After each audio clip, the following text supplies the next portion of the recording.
I'm deep in the reads, and I'm here to talk about yet another book, A Vindication of the Rights of Women by Mary Wollstonecraft. Mary Wollstonecraft was a very influential writer in England during the 1700s. She wrote a few novels, but is mostly known for her essays on politics and philosophy and that sort of thing. She's often considered a founder of feminism. Feminism wasn't a term that existed at the time, so she was kind of retroactively added to the pantheon of feminists, with this book being considered sort of a fundamental text. Not only was she very famous, but so was her immediate family. She was married to William Godwin, one of the founders of the anarchist movement, and her daughter was Mary Shelley, who wrote Frankenstein. Now, she wrote Vindication of the Rights of Women in the 1790s. The French Revolution was still technically underway, and a few decades before that was the American Revolution. It was a time of casting down all of these powerful institutions that had held sway over every facet of people's lives for centuries. The church and the king, or the monarchy, which both could not be questioned. Suddenly, there was a lot of agitation pushing for people's rights. People were saying that we should have a more representational government, more akin to a republic. Everyone should be allowed to vote, or all the men anyway. So a lot of people were talking about the unalienable rights of man. Into that conversation comes Mary Wollstonecraft, who had written about the rights of man, but now is pivoting and trying to bring women into the same conversation. I'm always wary when I go into reading philosophy, even if it's the kind of philosophy that deals with real situations and concrete reality. I find myself sort of struggling to maintain a foothold. There are some aspects of this book that are still difficult. For example, it's longer than it needs to be by quite a bit, and it has a pretty repetitive middle section. But overall, I was surprised at how accessible this writing is. This is partially because Wollstonecraft does an excellent job at inviting you into her world and illustrating the problems that she and other people are facing at the time.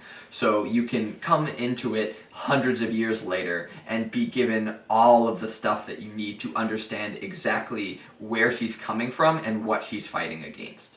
Another thing Wollstonecraft does a great job at is setting up the other writers that she's responding to. A lot of philosophy books are basically the author's way of jumping into an argument that's been going on for a long time. And they'll reference a lot of other authors and their positions and sort of play them off each other before tearing them all apart with facts and logic. The problem is, though, that a lot of philosophy books will just sort of reference an author and expect you to know what their positions are, but not Wollstonecraft. She goes into a lot of detail about every writer that she brings up so that you understand exactly what she's talking about and fighting against. One author that she brings up a lot is Jean-Jacques Rousseau, who is this darling of the Enlightenment, so she's kind of going after a bit of a sacred cow here. In around the middle of the book, she quotes him at length, like multiple pages, just quoting his work, his very gender essentialist views on women's limited capacities and all of these things. And she sort of uses his own logic against him to tear his anti-woman arguments to pieces. It's a really interesting thing in a sort of morbid way to see just how insanely patriarchal the society was at the time. How people had these real entrenched beliefs about women being completely unintelligent and incapable and over-emotional, but then she'll kind of attack it from this idea of, well, if you're enforcing all these standards upon women that they be this way, then you're going to get those results.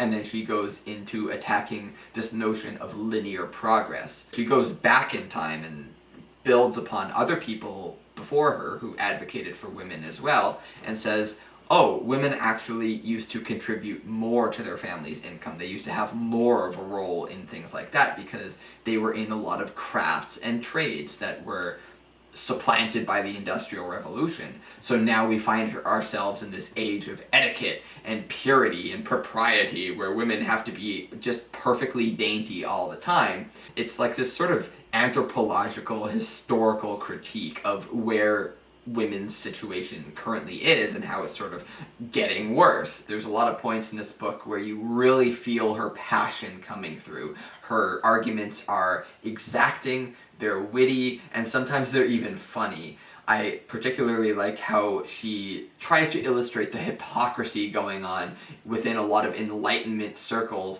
where they're so willing to talk about all of these old institutions of oppression. They're so willing to talk about the unalienable rights of man, but as soon as the conversation turns to women, they start pussyfooting around, they start sort of backing off and turning a blind eye to this oppression. But Wollstonecraft sort of pins you down and corners you and really shows that not only is this system hurting women, but it's definitely hurting men as well.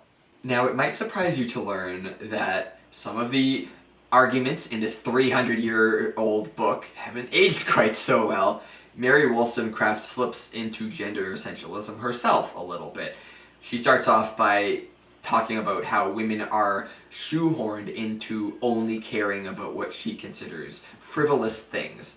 But she goes beyond that and starts to imply that there's something wrong with people who have an organic interest in these things.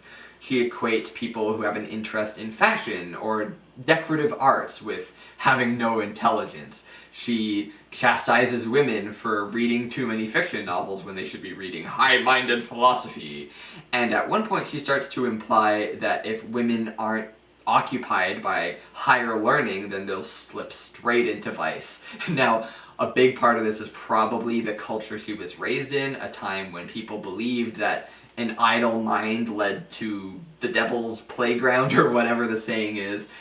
So I get sort of where she's coming from. She also gets a little bit Orientalist, where she starts disfavorably comparing her society with those barbaric Muslims with their harems of slave women, and it's just like, well, your society is doing the same thing you're criticizing the Muslims for now for some reason. So that's again playing into sort of the colonialist culture of the time. She does take the same line of attack against Catholics by saying like, oh, we're just like the Vatican and the Pope with their arbitrary rules. And so it's interesting, again, even the arguments in this book that are very dated are coming from a place that sort of makes sense if you think about it in a historical context.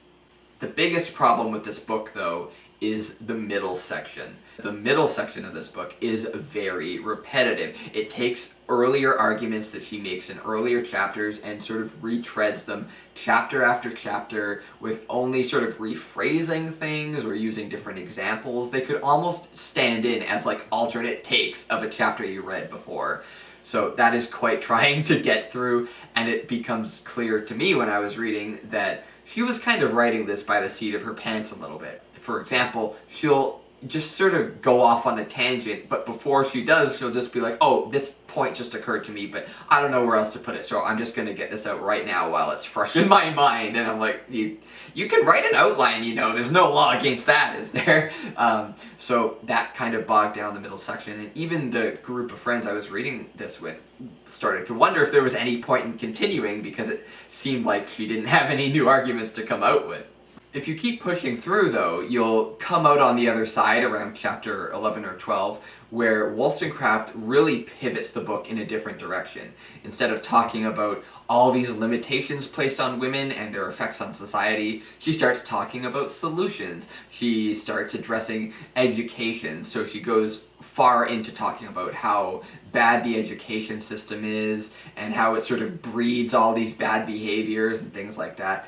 And then she proposes all these solutions, which I'm sure she wasn't the first one to propose them, but they are thoroughly modern, and so it's really interesting to see these things being proposed before they were actually implemented. She's talking about things like integrating boys and girls together in class so that they're learning the same subjects. She talks about maybe having them go their separate ways in later grades. but starting them off on the same foot. And she also talks about, hey, instead of sending our kids to boarding schools for months and months at a time, why don't we just do day schools that are like 6 hours a day? And then she goes into like, hey, what if we also let kids decide each other's punishments? And then I was like, okay, that's too far, but your heart's in the right place and I appreciate it. It's really an interesting section of the book that makes pushing through that tedious middle section really worth it. Vindication of the Rights of Woman is a classic for a reason. There's so many beautiful sections in this book that are so passionately argued, and I found myself in deep admiration of Mary Wollstonecraft as she vigorously defended the rights of women around her and sort of fought for a seat at the table at a time when so many people were so radically fighting for the rights of men, but were hesitant to address the rights of women. On the other hand, the book has a very tedious middle section that just sucked the wind right out of my sails. So overall, I would fall somewhere between like a 6.5 or a 7 out of 10. If you're interested in social justice or critical theory or philosophy, then this is definitely a book that you should have under your belt. And it's also one of those things where if you feel like it's getting a bit repetitive in the middle, don't feel bad about skipping a few chapters. I would say the repetition starts sinking in around chapters 5 and 6, and things start getting good again around chapters 10 or 11. But yeah, that's my review for Vindication of the Rights of Woman. I'm glad to be talking about a philosophy, political type book on here. Hopefully there's more of that to come, and if you have any recommendations, I'd love to hear from you. I'm eager to read more critical theory this year, specifically looking for stuff that's a little bit beginner friendly, you know? But yeah, that's me. I've been deep in the reads. Thank you for watching, and I will see you next time.